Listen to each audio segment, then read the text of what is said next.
사랑하는 행복한 교회 성도 여러분, 이 영상을 보시는 하나님 나라의 귀한 자녀 여러분, 오늘은 2023년 9월 30일 9월의 마지막 날 토요일입니다. 오늘 매일성경 본문에서는 하나님을 경외하지 않고 인간의 정치적 지략을 의지한 솔로몬에게 이스라엘 왕국의 분열이라는 하나님의 심판이 예고됩니다. 하나님의 선물을 풍성히 받았음에도 솔로몬은 이방 공주들과의 정략 결혼을 통해 우상 숭배의 길로 들어섭니다. 이에 여호와께서는 진노하셨고 그를 책망하셨습니다.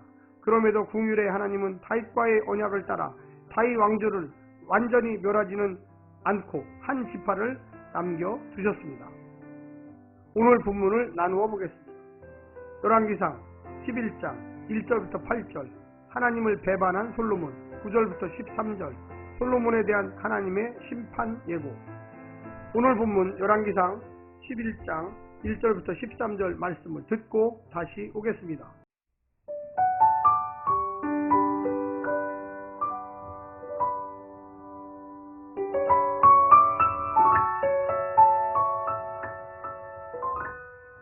열왕기상 11장. 솔로몬 왕이 바로의 딸 외에 이방의 많은 여인을 사랑하였으니 곧 모압과 암몬과 에돔과 시돈과 헷 여인이라.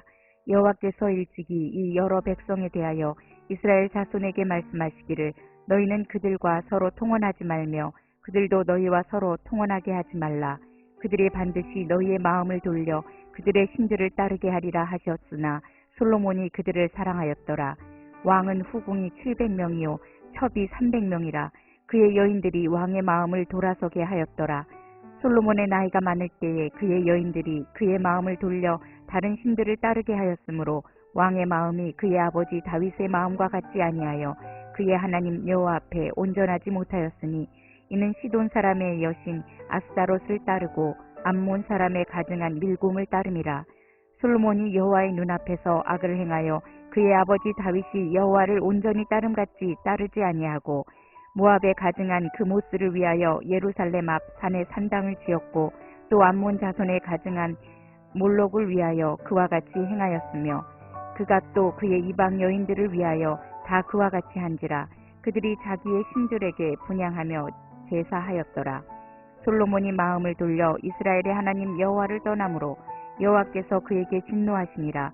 여호와께서 일찍이 2번이나 그에게 나타나시고 이 일에 대하여 명령하사 다른 신을 따르지 말라 하셨으나 그가 여호와의 명령을 지키지 않았으므로 여호와께서 솔로몬에게 말씀하시되 내게 이러한 일이 있었고 또 내가 내 언약과 내가 내게 명령한 법도를 지키지 아니하였으니 내가 반드시 이 나라를 내게서 빼앗아 내 신하에게 주리라.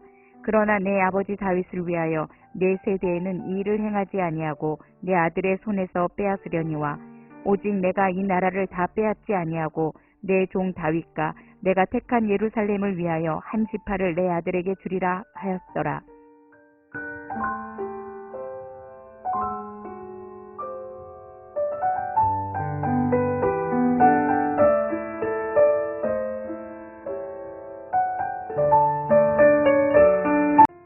오늘 본문 5절과 7절은 솔로몬이 다른 가나안의 이방 신들을 섬긴다고 열거합니다. 시돈 사람이 섬긴 아스다롯은 풍요의 여신으로서 사사시대 등 이스라엘이 바알 아세라와 함께 섬겼던 대표적인 신이었습니다. 암몬 사람이 섬긴 신 밀곰은 몰렉 밀감으로도 불리옵니다. 이 우상은 사람의 몸과 황소의 머리 형태를 가졌습니다. 밀곰 우상 숭배에서는 인신제사가 포함되어 있습니다. 모압에서는 전쟁의 신 그모스를 섬겼으며 인신제사도 행해졌습니다. 오늘 본문을 세 부분으로 나누어 자세히 설명드리겠습니다. 첫 번째, 어리석은 정략 결혼. 솔로몬은 애굽에서 말과 병거를 사들이는 불순종에 이어 이방 여인들과의 정략 결혼을 금하는 명령도 무시했습니다. 이를 통하여 이웃과의 선한 외교 관계를 구축하려고 했겠지만 이 나라의 안전이 하나님께만 달려있음을 인정하지 않는 참담한 불순종을 가져왔습니다. 이 통혼이 우상 숭배로 이어질 것이라는 것을 알았을 텐데도 강행했으며 단 한 차례에 그친 것이 아니라 무려 후궁을 700명, 첩을 300명이나 두었다는 것은 그의 마음이 완전히 하나님으로부터 돌아섰음을 의미합니다. 지혜로운 사람 솔로몬은 온데간데없고 그의 세속적이고 탐욕적인 지혜만 남았습니다. 그 지혜가 솔로몬과 하나님 나라를 참여의 길로 이끌고 있습니다. 두 번째는 초라한 우상숭배. 솔로몬은 통우는 필연 그의 아내들의 신들, 즉 우상을 숭배하는 것으로 이어졌습니다. 늙어 죽는 순간까지 삶과 마음을 다하고 성품을 다하여 진실이 여호와 앞에 행하는 대장부가 되라는 2장 1절과 4절에 당부한 다윗의 길을 떠나고 있습니다.